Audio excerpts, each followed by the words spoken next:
करीब 40 साल मैंने भिक्षा मांग करके खाया है। मैं लोगों के घर में भिक्षा मांग करके खाता था। क्या बात है? नहीं सारुण के यहाँ कुछ तो गड़बड़ है। अभी मजा आएगा ना। मैं 35 साल तक भिक्षा मांग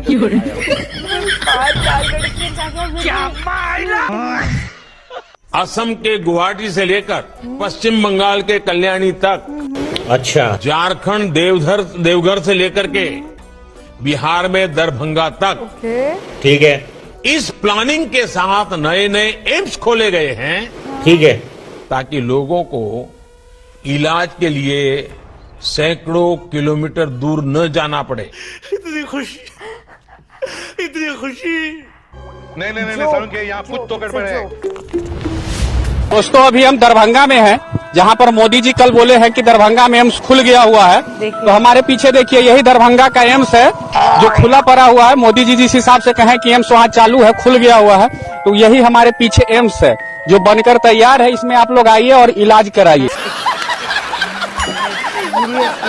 और जब मोदी दुनिया के किसी बड़े बड़े दिग्गज को मिलता है ना, यो हाथ मिलाता है ना, तो क्या होता है? तो मोदी अकेला नहीं होता है, 140 करोड़ देश मेरे साथ खड़े हो। अरे रुको जरा, सब्र करो, बताता हूँ, पहले ये देखो।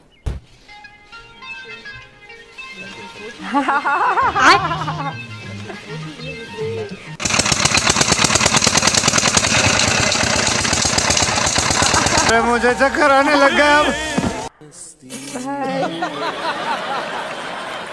लेकिन लौंडा यहाँ नहीं रुकता। प्यार की राह में चलना बस करो मोदी जी, stop it। सबसे पहले तो आप सभी को वीरता दिवस की ढेर सारी शुभकामनाएं। अब आप पूछेंगे कि हैप्पी इंडिपेंडेंस डे क्यों नहीं कहा? क्योंकि हमें आजादी नहीं मिली थी, हमारे शूरवीर बलवानों ने बलिदान दिया था, तब जाके आज हम इस स्टेट में हैं कि खुल के बोल पा रहे हैं। अदरवाइज अगर घूसखोर होते, मोदी के जैसे वोट चोर होते, तो आज भी देश गुलामी ही कर रहा होता। कितना प्यार उन फ्रीडम फाइटर्स के दिलों में होगा जिन्होंने खुद की जानें गंवा दी हमें एक अच्छा जीवन देने के लिए। ऐसा भी नहीं था कि हम उनके ब्लड रिलेटिव्स हैं, पर इंसानियत की जो एकता है ना, जो वननेस है हमारी, उसको ये स्वतंत्रता सेनानी समझते थे। और इस बात को हम नमन करते हैं, सल्यूट करते हैं और उनके चरणों में पुष्प अर्पण करते हैं। नमस्ते जी, सत श्री अकाल, अस्सलाम वालेकुम। मैं निधि शर्मा, इंडिया से। मोदी जी नहीं कहना हमें, माफ करिए, ये मीडिया ने ना आदत डाल दी है और बेशक ये एक बैड हैबिट है। तो एक कॉमेडी के बादशाह हैं जिन्हें मोदी के नाम से जाना जाता है, झूठ बोलने में एक्सपर्ट हैं। कॉमेडी वो करते हैं पर ना डार्क ह्यूमर हो जाता है और सैड भी, क्योंकि देश की दुर्गति वो 100% कर रहे हैं। लगता तो यही है कि बीच में 4 साल से पहले ही ये सरकार टूट जाएगी और मोदी की कुर्सी छूट जाएगी। उसी मिशन में चलिए ये हंसा देने वाला वीडियो देखते हैं। चलना Men will be men. अफसोस। एनर्जी सेक्टर में हम आत्मनिर्भर हो, एडिबल ऑयल। कि मोदी आत्मनिर्भर की बात करता है तो मल्टीलेटरिज्म के सामने चुनौती तो बन नहीं जाएगा। क्या बोल रहे? मल्टीलेटरिज्म कॉम्पिटिटिव ताकत के साथ खड़ा रहे। लॉजिस्टिक सिस्टम को और अधिक। ये क्या है? ये तो टट्टी है। ऐसा जीरो डिफेक्ट जीरो इफेक्ट वाला हमें दुनिया के सामने मैन्युफैक्चरिंग क्षेत्र में जाना। और जब मैं दुनिया को कहता था हम राजनीतिक लाभ नुकसान के गणा भाग के अंदर। यार तुम तो धनाधन फेंके जा रहे हो, उछालने की कोई लिमिट होती है। अब पूरा हमारा दिमाग। अरे मुझे चक्कर आने लग गया अब। Mr. Prime Minister, I had an Irish grandfather named Ambrose Finnegan, and he used to say that when you give a toast and you don't have any alcohol in your glass, you must do it with your left hand. अभी मजा आएगा ना। अरे यार ये बोला क्या है, मुझे तो कुछ समझ में नहीं आया। क्या करूं आइडिया। हंस देता हूँ, बात भी बन जाएगी और इज्जत भी बच जाएगी। ये बड़ी अच्छी बात कही आप। You think I'm kidding? I'm not.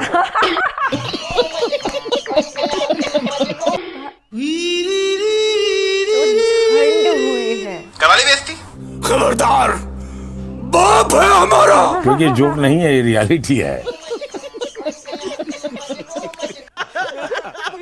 Yesterday's unsung heroes are country's heroes today.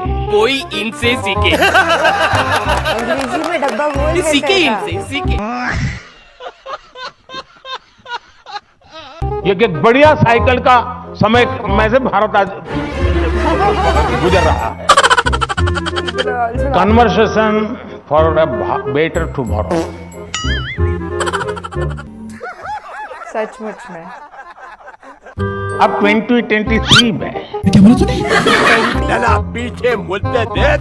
अब 2023 में 2023 वो कौन सा लोकतंत्र था? अरे कौन भौंक रहा है ये बदतमीज? पंडित नेहरू को बिठा दिया गया। अगर देश के पहले प्रधानमंत्री सरदार वल्लभ भाई पटेल होते, कैसे कैसे तो मेरा कश्मीर का ये हिस्सा आज पाकिस्तान के पास न होता। बात तो सही है। अभी बदत है भाई, अभी बदत है। आइए देखते हैं मजा आएगा। पहली बार जो चुनाव हुआ 1951 और 52। 1950 में वल्लभ भाई पटेल की आकस्मिक मृत्यु हो चुकी थी। अब आदमी कैसे ये बोलता है कि 1951 के चुनाव में वल्लभ भाई पटेल को खड़ा होना चाहिए और प्रधानमंत्री में, मतलब बिना सर पैर की बात बोलने लगता है। क्या बात है सर, क्या बात है सर, क्या बात, ये बात। हम अभी भी मानते हैं कि सरदार साहब अगर देश के पहले प्रधानमंत्री होते तो जम्मू कश्मीर समस्या ना होती।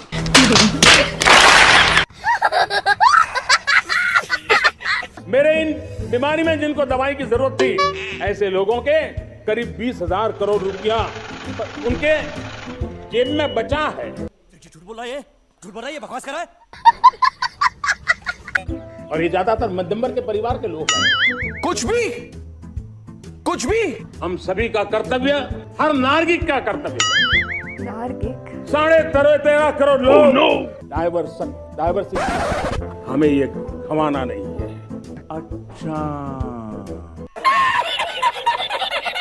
आज हजारों टिंकरिंग लैंप, भारत का सबसे बड़ा सामर्थ्य बना है विश्वास। उठा ले रे देवा, उठा ले रे बाबा। जन जन में हमारा विश्वास, और ये विश्वास की मदई बुलंदियां कि जिस प्रकार से द्वितीय, बेचारे भूल गए होंगे, टेंशन बहुत है ना। महायुद्ध के बाद, द्वितीय विश्व युद्ध के बाद दुनिया ने एक नया वर्ल्ड ऑर्डर, कुछ भी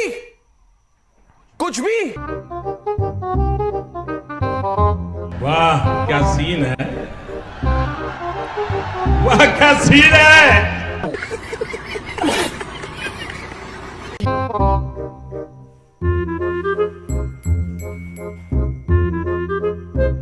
कैमरामैन जल्दी फोकस करो। नाटक पूरे करते हैं। हम विकसित भारत के सपने को इसी सदी में 2047 तक स्वीकार करना, सिद्ध करना चाहते हैं। अच्छा। जम्मू कश्मीर में प्रिवेंशन ऑफ एट्रोसिटी एक्ट नहीं था। अच्छा, वक्तव्य अवेलेबल है। साले मिठाई की दुकान पे लेके जाऊंगा, 200 में बिक जाएगा। जब सांगमा जी चुनाव लड़ रहे, वो भी एक आदिवासी उनके साथ भी यही किया है। बस तो हो गया फैसला, बस हो गया फैसला। गांव में किसी का बड़ा बंगलो हो, लेने का मन करता हो, कैसी अपमानजनक बातें कर रहा है लड़का, ये अश्लील है ये लोड़ा। भगवान की आरती उतारिए।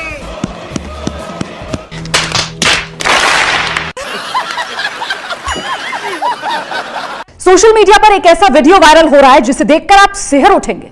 वीडियो ऐसा है कि आप सेकंड भर के लिए भी अपनी नजर हटा नहीं पाएंगे। अभी मजा आएगा ना।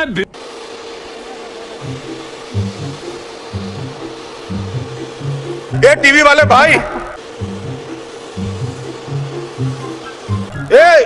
सफेद कपड़ा। ये सब क्या देखना पड़ रहा है? अच्छा है मैं अंधा हूँ। अब रिकॉर्डिंग होगा। हाँ, ये देखिए क्या प्रचार मंत्री है यार ये। बैगन। ओ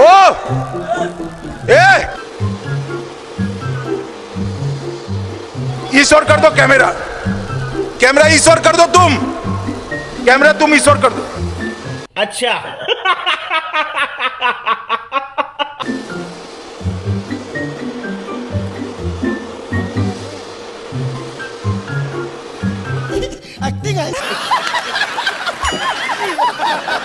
हमारी भावी पीढ़ी को, हमारे बच्चे बच्चों को, बच्चे भी बच्चे एफिशिएंट बनाना। फिर से आ गए रे बाबा, इधर जहर खाने का पैसा नहीं है तो जा रे। क्लैरिटी नहीं है कोई। दुनिया में हमें अग्रिम पंक्ति में जाने का रास्ता भी है।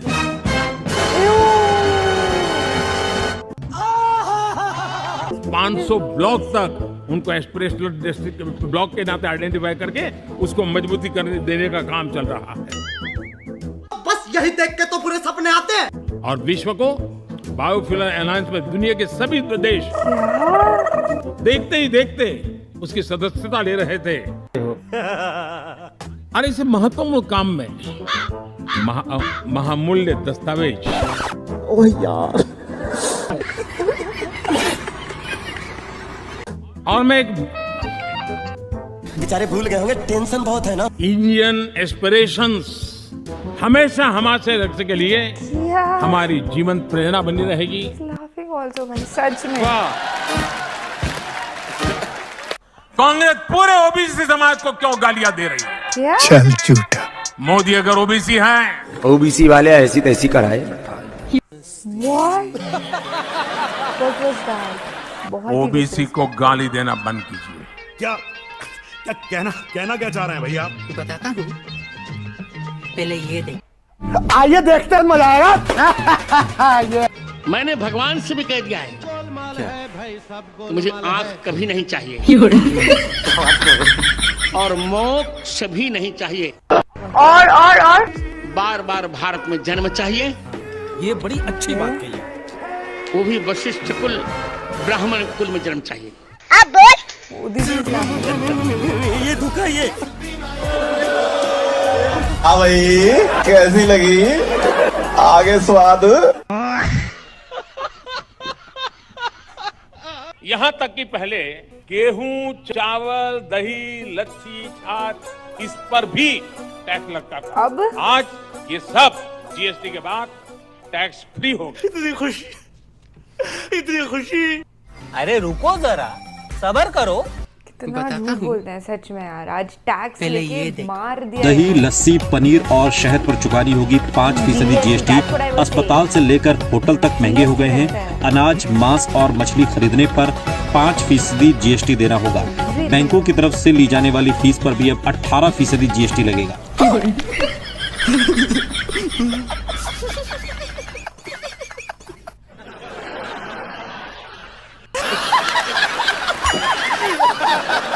कि प्रधानमंत्री जी सेना के शौर्य के नाम पर वोट मांग रहे हैं और हर दूसरा ऑपोजिशन लीडर इस बात को अपनी सभा में बोलता है। आप कैसे देखते हैं उनके इस बयान को? Good question. अभी मजा आएगा ना। अच्छा होगा कि पत्रकारिता में बैठे हुए लोग जरा निकाल के लाएं और बताएं देश को कि देखो भाई, मोदी ने सेना के नाम पे वोट मांगा। मैंने कभी नहीं मांगा सेना। अरे झूठ बोल रहा है, ये झूठ बोल रहा है। देखिएगा, तू समझा? मैं तुम्हें अभी समझाता हूँ। आइए देखते हैं, मजा आएगा। मैं मेरे फर्स्ट टाइम वोटर से कहना चाहता हूं कि आपका पहला वोट, यही नहीं, अभी और सुनिए, जो वीर शहीद हुए, उन वीर शहीदों के नाम आपका वोट समर्पित हो सकता है क्या? वो करते हैं ऐसा। जस्ट पागल। हाँ भाई, कैसी लगी? आगे स्वाद। आपसे खतरनाक इस देश के लिए कोई हो नहीं सकता। हाँ ठीक है, तो ये तो मोदी जी की यही खासियत है। आप मुझे बताइए, क्या देश के पैसे लूटने देने चाहिए? क्यों लूट रहे हो फिर? देश के पैसे लूटने देने चाहिए? नहीं। क्या बेईमानों के हाथ में पैसे जाने देने चाहिए? नहीं। अरे कौन भौंक रहा है ये बदतमीज? हमारे हाथ से सबसे पहले क्या ये रोकना चाहिए कि नहीं रोकना चाहिए? ये लड़ाई लड़नी चाहिए कि नहीं लड़नी चाहिए? के खिलाफ अभी बदत है भाई, अभी बदत है। चाहे बात किंगफिशर के विजय माल्या की हो या फिर विंसम डायमंड्स और ज्वेलरी के प्रमोटर जतिन मेहता की या फिर मेहुल चौकसी और उनके नेफ्यू नीरव मोदी की, ना ही इनमें से कोई इंसान अब तक सरकार के हाथ लगा है, ना ही इनसे कुछ रिकवर होने की उम्मीद है। कमाल हो गया है, तुमरे पिछवाड़ी से लंगोटी खींच के ले गया और तुमको पता नहीं चला। समाचार समाप्त हुए, बंद को आराम करो, ये तो रोज का नाटक। 10 लाख का सूट, 5 लाख का बूट और ससुरा हमेशा बोलता है झूठ। ऐसा प्रधानमंत्री हमारे देश को नहीं चाहिए। इनफैक्ट हम तो इसी मिशन में लगे हुए हैं कि जल्द से जल्द मोदी जी इस्तीफा दें और एक पढ़ा लिखा, समझदार, होशियार प्रधानमंत्री उस गद्दी पर विराजमान हो। और जिस तरीके की एंटी मोदी लहर, एक वेव चल रही है ना, उसके चलते पॉसिबिलिटी बहुत बड़ी है कि मोदी जी को रिजाइन करना पड़े। बस हम सबको फुल ऑन नफरत होनी चाहिए मोदी के प्रति। तो फिर पूरा देश जब रिटेलिएट करने लगेगा, फिर तो कोई ऑप्शन ही नहीं बचेगा। आपको बेस्ट मीम टेम्पलेट या फिर जोक, मोदी जी का झूठ सबसे तगड़ा वाला कौन सा लगा, कमेंट सेक्शन में जरूर बताइएगा। मेरे लिए तो मोदी एक कॉमेडी किंग है, so I love them all and I hate them all together. चलिए ख्याल रखिएगा अपना और अपने सभी घर वालों का। खुश रहिएगा, जिंदाबाद रहिएगा, सच के साथ रहिएगा। सत्यमेव जयते। जय हिंद।